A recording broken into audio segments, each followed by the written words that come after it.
Вести во 15, добар ден. 15.000 матуранти денеска полага испит по мајчин јазик, првиот од двата екстерни испити од државната матура. Дел од учениците во своите училишта, дел пак во амфитеатрите на блиските факултети, каде има соодветни услови за спроведување на процесот. Надлежните им порачаа да ги почитуваат правилата и да нема препишување како минатите години. На учениците им пожелувам успешно полагање и добар успех. Оваа година очекувам се да помине во ред и мир со многу помалку несакани действија, односно препишувања што се случуваа во минатото. На тестаторите и наблюдувачите им порачувам да си ја извршат својата работа одговорно и нагласувам дека законската регулатива е зајакната и не очекувам никој да влезе во ризик за да поднесе некакви санкции. Сите наставници кои што се во улога на тестатори максимално одговорно да си ја сватат својата задача денес, бидејќи нивната улога е клучна во оваа наша работа, затоа што не сме само ние, тука сме сите, целиот образовен систем вклучен, тргнувајќи од Државниот испитен центар, Министерството за образование, Бирото за развој на образование и останатите образовни институции и секако училиштата кои што денес ќе реализираат внатре во со нивните ученици државната матура и високообразовните институции. Штипските средни училишта ги презентираа можностите за младите, полуматурантите покажуваат голем интерес за техничките науки, особено информатиката. Во Дом на млади, штипските средни училишта ги презентираа струките и можностите кои им ги нудат на идните средошколци. Промените во образовните програми на училиштата се прават со цел задоволување на потребите и барањата на пазарот на трудот. Најчесто инженерите, металопреработувачката индустрија, се оние сектори кои што се дефицитарни. Сите директори на средните училишта се самоиницијативни во насока на прилагодување на програмите за да се задоволи потребата и на бизнис секторот, но и да се трасира патот на младите. Мораме да ги следиме глобалните трендови, глобалните промени и она што е дефицитарно и суфицитарно за да навистина овозможиме кадар кој што во наредниот период ќе го развива нашиот град. Новина во Средното медицинско училиште Јане Сандански е воведувањето на профилот техничар за козметичка нега и убавина, кој припаѓа во групата на лични услуги. Предизвик е и најавата на владата за конечно завршување на клиничката болница во Штип, така да ние како училиште подготвуваме кадар токму за таму и се надеваме дека нашите ученици нема да ја напуштат државата, туку ќе останат и ќе работат овде и дека вратите на здравствените институции ќе бидат отворени токму за нив. Полуматурантите покажаа голем интерес за самиот настан. Овој настан е многу добар за нас учениците од 9-то одделение, бидејќи можеме тие што не сме се одлучиле да се одлучиме што може натаму да продолжиме. Мене лично ме привлекува информатиката и ќе разгледам што нуди средното општинско училиште Колен Ехтедин. Во Штип постојат 5 средни училишта, гимназија за електромашинско, медицинско, текстилно и музичко образование. За Сител Трајан Ристовски. Целта е да ги задржиме младите во државата, порачаа денеска учесниците на панел дискусијата во владата, каде ги презентираат целите на оперативниот план за оваа година.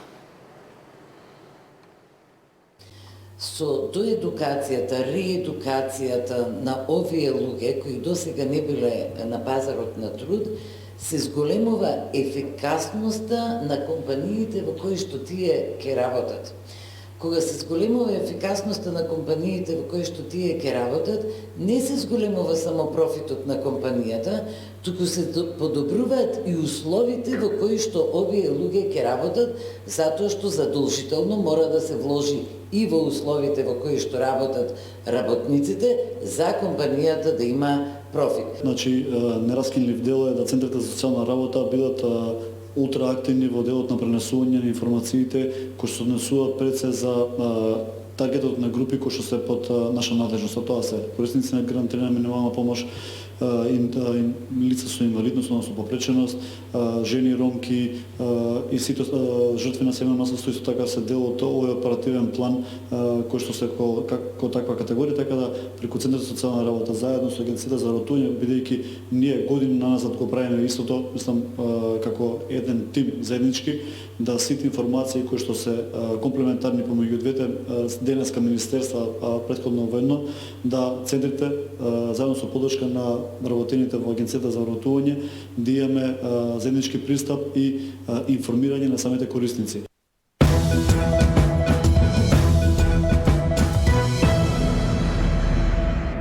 Арсовска да ги посочи конкретните парцели или згради за обвинителството да може да постапи. Основното јавно обвинителство Скопје повика градоначалничката на град Скопје да соработува со институцијата.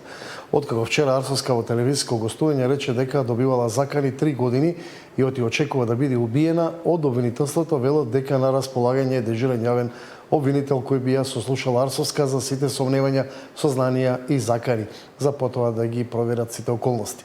Доколку градоначалничката како службено лице има сознание за кривично дело, таа има обврска тоа да го пријави, да соработува со јавното обвинителство и да посочи кај кои конкретни парцели или згради се криени сомневања за незаконитости. Тоа е неопходно за да може да постапува обвинителството и да спречи евентуално компрометирање на доказниот материјал. Во однос на заканите, Министерство за внатрешни работи е орган директно надлежен за заштита на животот на граѓаните, како и за откривање и спречување на тие што го загрозуваат. Основното јавно обвинителство Скопје е на располагање преку дежурен јавен обвинител веднаш без одлагање доколку сака градоначалничката да ја сослуша за сите сомневања, сознанија и закани и да ги проверат сите околности, велат од основното јавно обвинителство.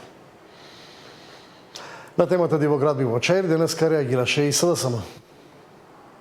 Кога се дивоградбите во прашање, не постои закон, не постои полиција, не постои обвинител кој може да ги фати и да го санкционира за криминалот. И по поднесена пријава за 150 дивоградби во општина Чаир, ниту обвинителството, ниту полицијата немаат намера да отворат било каква истрага. До овој момент, иако на очиглед на јавноста беа доставени сите докази за дивоградбите, ВМРО ДПМН е почитувани, се обидува да ги сокрие и да ги амнестира од одговорност подобните од влен. Прашуваме зошто? Каква корист има Мицкоски од ова? Затоа ли нема ни полиција, нема ништо? Затоа ли не се постапува? Колку пари се поделени за овие дивоградби? Министерството за здравство за време на мандатот на Венко Филипче дозволило изградба на 16 ковид модуларни болници низ Македонија кои не исполнуваат ни минимални технички стандарди, обвинија денеска од ВМРО ДПМН. Спроведувањето на набавката го прави Министерството за труд и социјална политика, а техничките спецификации и усогласеност на постапка според законски и подзаконски акти за здравствени објекти го прави лице од Министерството за здравство, назначено од Венко Филипче. Сега што е тука спорно, почитувани? Спорна е техничката спецификација која ја прави одговорното лице назначено од Венко Филипче, каде што подоцна се констатира дека не е во согласност со ниту еден стандард за изградба на објекти од областа на здравството.